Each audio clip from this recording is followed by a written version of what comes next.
Би 1928 оны бич.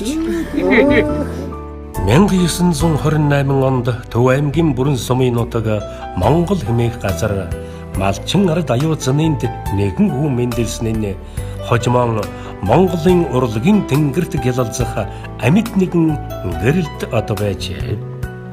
Амьдралын ухаан авиас билгийнхээ нэрчээр уран бүтээлчийн 90 цент төрсөн тэрээр ард олондон хайрлагдсан олон дөрүүдийн эзэн болж эгэл жүжигчний бүтээлч амьдралаар 90 хаврыг угтаж 90 хаврыг үтжээ.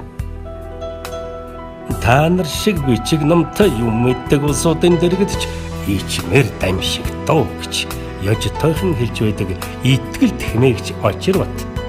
Цагаан цэвгэл багшийн удирдлагаар улсын хүүхэд залуучуудын театрыг анх байгуулагдсанаас хойш уран бүтээлийн 161 туулгатай Ромео Жулиетта 2 дээрэмчид ялалтын жигүүр граны хонхорт сэтгэл тарвсан туяа зэрэг жүжигүүд тунгалаг тамир манд хайцсан хатан тоход магнай хатан баатар тэнгэрийн муухай арилдаг догшин худагтын сахиус хүлээх газар зэрэг кинонууд нийт 203-ийн тайз дэлгэцсэн бүтээлүүдэд ур ухаан авиас билгэрэн амилуулсан сайхан дөрүүдэрэн та бидний сэтгэл зүрхэнд мөнхөрөн үлдсэн билээ.